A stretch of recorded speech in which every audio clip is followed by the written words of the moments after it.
Now it's time for Be Prepared, presented by Castrol Edge. And let's take a look at Bucky's top 5 defensive tackles in the upcoming NFL draft. See, Jay Tufele, he opted out from USC, very athletic defensive tackle for the Trojans. The 3-time state wrestling champ Oso Digizuli across town at UCLA. Davion Nixon and Christian Barmore, very athletic. But at the very top of that list is Levi Onwuzurike, the very talented defensive tackle from the University of Washington. And Bucky had a chance to catch up with the top player on his defensive tackle board. Haskins is going to be finally sacked for the first time back at the 20 by Onwuzurike. How you doing, man? I'm doing good. What about you? Everything is great. Can't complain. We've been watching you for a long time and really excited about your potential. Let's just talk about the UW tradition and the stuff that you guys have going on in terms of producing defensive players. What's up in the ward in Seattle where you guys are able to produce so many top players? I think it's just tradition. I mean, we're just dogs at the end of the day, from guys like Azim Victor to Keyshawn to even dogs before that. They kind of set the tone for us and for me. Just the mindset they have at practice, the tenacity they have, and like just the dog they live with and the dog that's in them. We kind of took that and we just passed that down with every generation of Huskies. You know, it's funny because we've talked to your coach, your former coach, Chris Peterson, a bunch. And we've talked to him about the culture and OKGs, our kind of guys. When you think about Coach Peterson, describe the culture that you guys were involved in at UW.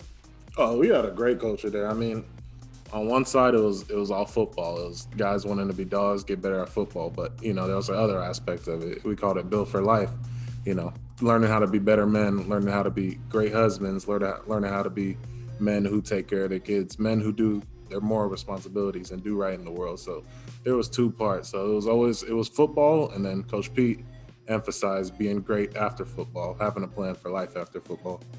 Yeah, he's one of the great leaders that I've been around. And, you know, his retirement was a bit of a surprise, but you were also there with Jimmy Lake, and Jimmy Lake was the D coordinator. He's now been the head coach. Tell me a little bit about Jimmy Lake. Yeah, Jimmy Lake, we love Jimmy Lake. He's just energy. Dude got energy. Smart as hell. That's what we know. I mean, he's a real leader. I love Coach Lake from the jump, from when he was our DC, when he was just our DB coach, and then to when he's our head coach. So I always like Jimmy Lake. You know, so you had a tough choice to make this season in terms of the pandemic, COVID-19. You elected to opt out. How do you get better at playing football without playing in the fall? You watch a lot of film and you do a lot of stuff on there. You know, you go get your bags and you do bag work. You go you have maybe a coach come out and you work with him. So it's film and just getting that work in on air, trying to keep your body in doing football movements. You know, so you got a chance to put the pads back on for a little bit at the Senior Bowl. You got a chance to get in one-on-ones and team and that stuff. What was that like? How did you feel shaking the rust off, being back on the field? Felt good. I felt explosive. I felt like I was where I was supposed to be. So it felt real good. You know, it's funny. It's funny going back and before you practice on Tuesday, I was watching the tape and being able to watch you move is, you know, the thing that everyone covets in the National Football League is an interior defensive tackle that can rush the passer. Mm-hmm. When you think about your game, what are the strengths of your game? Yeah, I think the strength is my get off, my hands, and my pass rush. I think that's the 3 main aspects that I like to focus on and 3 main aspects I do good in. You know, and thinking about that, who are some of the guys that you pattern your game after, that you look at on Sundays that you're like, man, I think I can add a little piece of their game to mine? Yeah, I generally watch like Gerald McCoy or Chris Jones. And what a play by this Carolina defense. Gerald McCoy. And they get to him for the safety, Chris Jones. Then if I want to put some sweet into my toolbox, I watch Aaron Donald and work on stuff like that. I mean, that's not bad. The Chris Jones thing is fascinating to me because what is it about Chris Jones that you really like, or what is it that you're studying when you watch him? Yeah, for him, I just love his hand placements. I love how he does his pass rush, and you know, it kind of starts off with his hands and his shock. For Gerald McCoy, I think it's more of his get off and how that helps him in his pass rush. So I kind of go back and forth on those guys. Okay, so we're going to go all the way back to high school. Coming from the Dallas area, you played at Allen High School with Kyler Murray. You guys won 57 games in a row and 3 state titles. What is that like? Like when you play for a winner like that, what kind of things do you learn when you win like that all the time? When you win like that, I mean, you really learn how to win. We didn't just win because we won. We operated like a college. Allen High School, like football practice wasn't a joke. We went out there, we did our drills, everything was tempoed. We jogged everywhere. I mean, we were busting ass everywhere. So it's like the real deals. That's why the high school to college transition wasn't too big. Like the Allen coaches did a good job operating it like it was college. So we weren't surprised by the wins at all. We expected them. We worked for them. You know, it's funny because having spent time in Texas, having worked with high school athletes in Texas, there's some people that believe that Kyler Murray might have been the best high school player that ever played in the state of Texas. Having been his teammate, what was he like as a high school player? He was real cool, real chill dude, and like to himself, but real open to talk to everybody. Real cool guy. I mean, we love Kyler. A lot of confidence, a lot of swag to him. So cool guy for sure.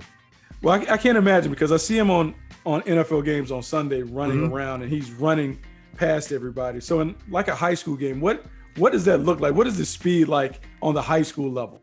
Oh, I don't think dudes could touch him. Like we would watch him play against people and he's just burning everybody. So it's like I just feel bad for teams. Like that's what you got to deal with. Like teams came up to play us, and you know the corners, their linebackers were probably thinking like, probably not going to get to this guy, but I got to contain him or do something. Okay, so one of the things that we like to do with every player, we like to have you guys dig into the memory bank and tell us what is the greatest play that you ever participated in? The greatest play I ever participated in? Your greatest play. College or high school? Give us both. Okay. In high school, I think can't remember what team I was facing. I think it was a Florida team, but I blocked a field goal, and I blocked it. My friend tried to grab the ball, but it juggled in the air, so I caught it and ran for I don't know if they consider that a touchdown or whatever. It was only like 2 points, but I was burning everybody. So I was feeling like I was running a 4-3 out there. Okay, so in college, what's the greatest play that you produced?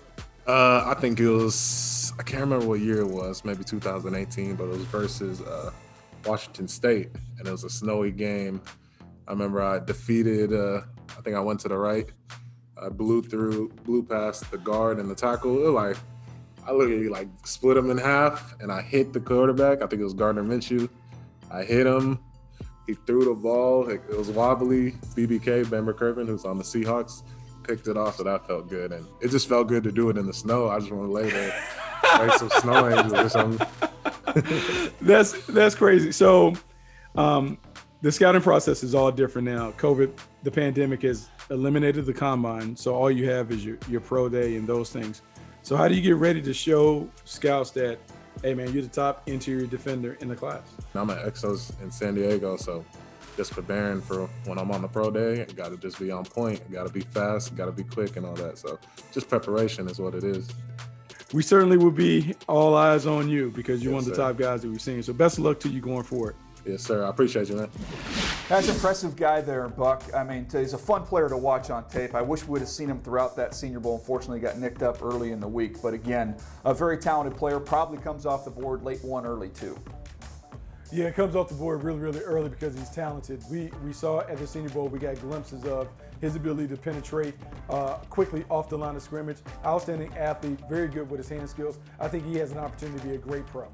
Yeah, several good Washington defenders in this year's draft class. Can't wait to see where they all land.